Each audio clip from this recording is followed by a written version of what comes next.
Pernahkah kamu merasa tidak nyaman di dalam keramaian? Atau merasa sangat cemas saat tiba-tiba dipanggil oleh dosen atau atasan? Atau juga pernah merasa sangat malu dan canggung ketika akan bertemu dengan pujaan hati?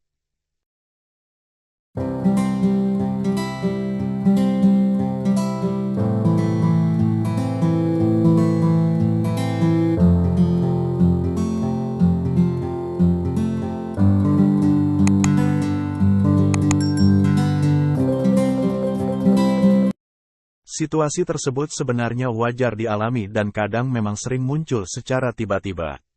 Namun, sebagian orang seringkali merasa tersiksa dengan keadaan tersebut. Bahkan, merasa kesulitan karena situasi itu muncul terus-menerus sehingga menimbulkan berbagai komentar dari orang lain.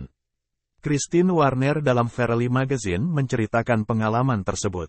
Ia merasa sangat jengah ketika orang bertanya, kenapa ia selalu diam saat dalam keramaian, atau, bisakah kamu berbicara? Jangan malu. Salah satu cara yang sering digunakan untuk mengurangi kecemasannya adalah dengan menghindar. Dia ingin sekali merasa nyaman seperti orang lain, tapi di sisi lain ia juga tidak ingin tersiksa. Situasi tersebut membuatnya sangat tidak aman dan frustrasi. Hingga akhirnya, ia berpikir tentang kemungkinan hal yang terjadi padanya. Ia mencoba membedakan antara introvert, rasa malu dan gangguan kecemasan. Warner merasa hal itu tidak bisa ia tangani sendiri, bukan rasa malu atau gugup yang ia rasakan tapi lebih dari itu. Hingga ia mendatangi profesional dan ternyata selama ini ia mengalami social anxiety atau kecemasan sosial. Dengan dukungan keluarga dan teman terdekat, ia mulai menjalani perawatan untuk membantu menghilangkan kecemasan. Jika kamu merasakannya, cobalah pastikan apakah ketidaknyamananmu di lingkungan sosial hanya perasaan malu, introvert, atau karena gangguan kecemasan sosial. Dilansir dari today.com, langkah-langkah di bawah ini mungkin bisa membantumu membedakannya. 1. Introvert itu dilahirkan bukan dibuat. Introvert adalah tipe kepribadian yang dibawa sejak lahir. Orang introvert diberikan energi dan gairah dalam hidup dengan menjadi diri sendiri atau dengan bergabung dengan sekelompok kecil orang yang dia percaya. Dia sangat menikmati waktunya ketika sendirian. Di samping itu, kecemasan sosial merupakan perasaan cemas yang dirasakan karena takut orang lain menghakimi dan tidak suka kepadamu. Hingga akhirnya pikiranmu mulai percaya bahwa kamu akan mendapatkan resiko jika melakukan berbagai hal dan semakin meyakinkan orang lain bahwa kamu tidak kompeten dan tidak pantas berada di lingkungan tersebut. 2. Kecemasan sosial didorong oleh sikap menghindari. Orang yang didera kecemasan sosial tidak akan datang ke pesta undangan. Mereka cenderung akan mematikan ponsel dan mengalihkannya ke pesan suara atau mungkin jika ia datang, ia akan meninggalkan pesta tersebut lebih awal. Mereka selalu ingin menghindari situasi secara terselubung. Mereka akan datang ke pesta tapi akan mungkin menghindari kontak mata secara langsung, menghabiskan sebagian besar waktu mereka dengan ponselnya atau mencari alasan untuk tidak bisa hadir. 3. Orang-orang yang cemas secara sosial dapat menjadi seorang yang ekstrovert.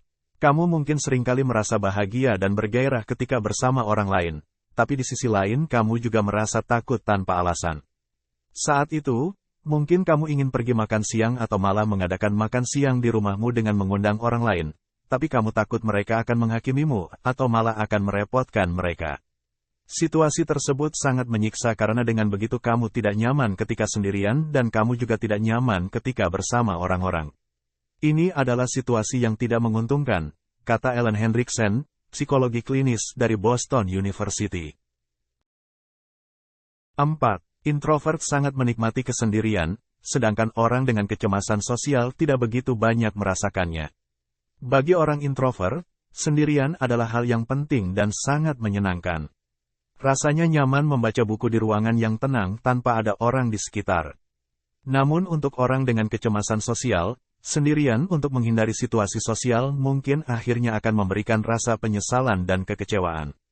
Menghindari keramaian mungkin memang seperti, "View, aku tidak harus berbicara dengan orang lain." Dengan tidak pergi, akan membuatmu lebih nyaman dan tidak terlalu cemas. Namun, pada dasarnya itu tidak menjadi lebih baik. Setelahnya mungkin akan ada rasa kecewa dan penyesalan, kata Hendriksen. 5. Orang yang cemas secara sosial sangat khawatir tentang apa yang orang lain pikirkan tentang mereka. Introvert tidak pernah khawatir dengan dirinya sendiri. Mereka bisa menjadi diri mereka sendiri dimanapun mereka berada.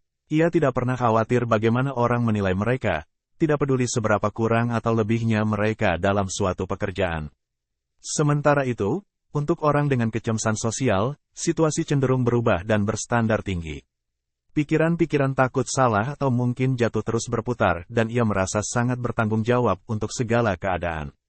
Kamu menghabiskan begitu banyak waktu memikirkan kesan orang lain padamu.